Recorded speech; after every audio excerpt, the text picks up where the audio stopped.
దేవుని పరిశుద్ధ నామానికి మహిమ కలుగును గాక.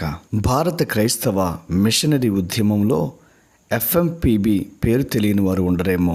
ఎఫ్ఎంపిబి అంటే ఫ్రెండ్స్ మిషనరీ ప్రేయర్ బ్యాండ్. దేశవ్యాప్తంగా 1150 సంఘాలు కలిగి 6600 ప్రార్థనా సమూహాలు కలిగి గొప్ప మిషనరీ సేవ చేస్తుంది ఈ ఎఫ్ఎంపిబి. ఈ ఎఫ్ఎంపిబి ఫౌండర్స్లో ఒకరైన శామ్ కమలేసన్ గారు 2021 మార్చి 1వ తేదీన ప్రభునందు నిద్రించిరి. క్రైస్తవ మిషనరీ పరిచర్యలకు శామ్ కమలేసన్ గారు లేని లోటు తీర్చలేనిది. 1930 నవంబర్ 18వ తేదీన జోబ్ లిల్లీ దంపతులకు తమిళనాడు రాష్ట్రంలో శామ్ కమలేసన్ గారు జన్మించారు.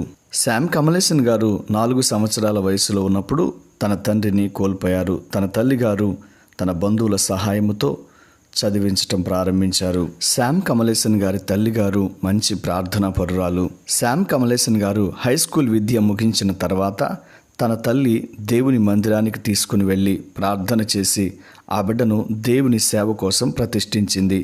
ఆ విషయాన్ని శామ్ కమలేసన్ గారికి చెప్పినప్పుడు శామ్ కమలేసన్ గారు అన్నారు కదా, నా ప్రమేయం లేకుండా నన్ను అడగకుండా నీవు దేవుని సేవకు నన్ను సమర్పించావు, కాబట్టి ఈ విషయంతో నాకు సంబంధం లేదు, నేను దేవుని సేవను చేయను అని అన్నారు.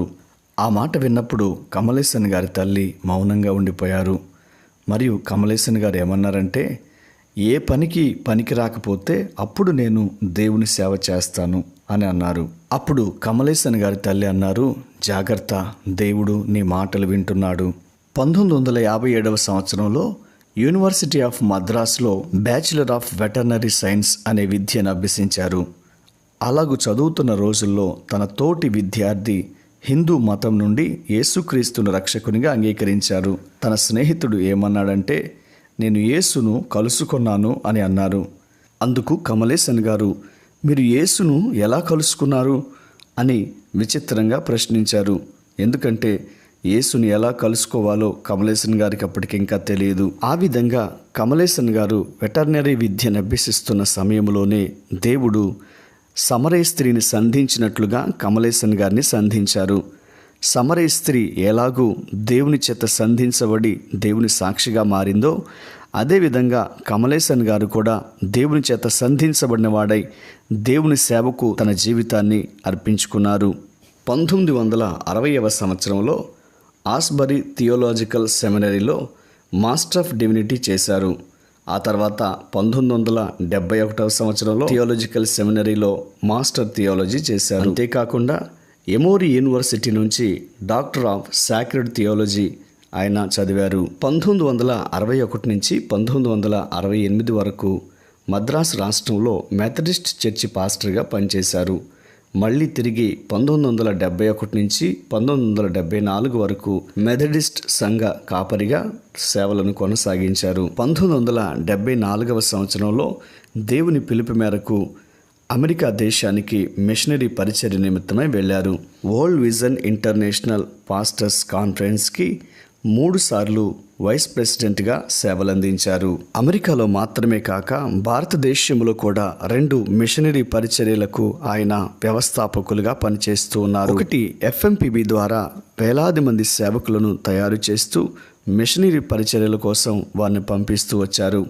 ఆ తర్వాత రెండవది బేతేల్ అగ్రికల్చర్ ఫెలోషిప్ అనే ఈ మరొక స్వచ్ఛంద సంస్థను స్థాపించి ఆయా ప్రాంతాల్లో ఉన్న ప్రజలకు పంటల మీద, ఆరోగ్యం మీద వారికి అవగాహన కల్పిస్తూ వారిని చైతన్యవంతులుగా చేయటానికి ఎంతో కృషి చేశారు. శామ్ కమలేసన్ గారు సేవ ప్రారంభపు క్రొత్తలో జనసమూహంతో నిండి ఉన్న ఒక వీధిలో ఆయన నిలిచినప్పుడు దేవుడు ఆయనతో మాట్లాడుతున్నారు. ప్రకటించకుండా ఎవరు వీరి క్రీస్తుని గురించి వినగలరు అని. అప్పుడు కమలేసన్ గారు అన్నారు, అయ్యో ప్రభువా, ఈ ప్రజల దృష్టిని ఎలాగూ నా వైపుకు ఆకర్షించగలను? నా వలన కాదు, నాకేమీ తెలియదు అని అన్నప్పుడు, నీకేం తెలీదు నిజమే, కానీ నీవు పాడటం ప్రారంభించు అని అన్నారు. వెంటనే ఆ ప్రాంతంలో ఉన్న ఒక చెత్త కుండీ దగ్గర నిలబడి కళ్ళు మూసుకొని మెల్లగా పాడటం ప్రారంభించారు. అలాగూ పాట ముగించి కన్నులు తెరిచి చూసేసరికి చుట్టూ జనసమూహం ప్రోగై ఆశగా ఆయన వైపు చూస్తూ ఉన్నారు.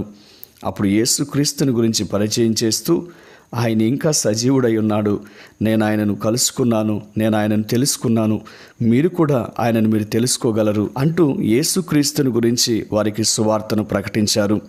ఆ విధంగా క్రీస్తు నెరుగని వారికి సువార్తను ప్రకటిస్తూ ప్రారంభమైన ఆయన ప్రస్థానం వేలాది మంది సేవకులను ప్రభు పరిచర్య కోసం సిద్ధపరిచేటంత గొప్పగా ప్రభు పనిలో ఆయన వాడబడ్డారు. అయితే 2021 మార్చి 1వ తేదీన ప్రభు పిలుపునందుకొని ఆయన మహిమలో ప్రవేశించారు. తమిళనాడు రాష్ట్రంలో ఒక చిన్న పల్లెటూరులో కొంతమంది స్నేహితులతో కలిసి ప్రార్థించుటకు ప్రారంభమైన పరిచర్య నేడు ఎఫ్ఎంపీబీగా దేశవ్యాప్తంగా వేలాది మంది సేవకులను తయారు చేసే కేంద్రంగా మారిపోయింది. అవును, చిన్న ప్రారంభాలు గొప్ప అభివృద్ధిని సాధిస్తాయి. విశ్వాసంతో మనం ప్రారంభించే ఏ పరిచర్యనైనా దేవుడు ఆశీర్వదిస్తాడు. అందుకు నిదర్శనం ఈ ఎఫ్ఎంపీబీ మినిస్ట్రీ, దైవజనులు కమలేషన్ గారి యొక్క జీవితం. దైవజనులు శామ్యూల్ కమలేషన్ గారు తన యాత్రను ముగించుకొని ఈ లోకం నుంచి వెళ్ళిపోయారు. అయితే ఆయన జీవిత స్ఫూర్తితో అనేక మంది గొప్ప దైవజనులు లేపబడాలని మనం ప్రార్థన చేద్దాం. యవన ప్రాయంలో తన భర్తను కోల్పోయినప్పటికీ దేవుని యందు విశ్వాసము, సమర్పణ కలిగి తనకున్న కుమారుణ్ణి దేవుని సేవకు అర్పించి ఇదిగో దేశంలోనే తలమానికంగా ఉన్న ఒక గొప్ప దైవజనుణ్ణి తయారు చేయగలిగింది శామ్యూల్ కమలేషన్ గారి తల్లి. నేడు ఎలాంటి తల్లులను సంఘములో ప్రభువు లేపునట్టు భారంతో ప్రార్థిద్దాం. అట్టి స్ఫూర్తిని మనము పొంది అనేకులను ప్రభు రాకడకు సిద్ధపరుద్దాం. దేవుడు మిమ్మును దీవించునుగాక. ఆమేన్.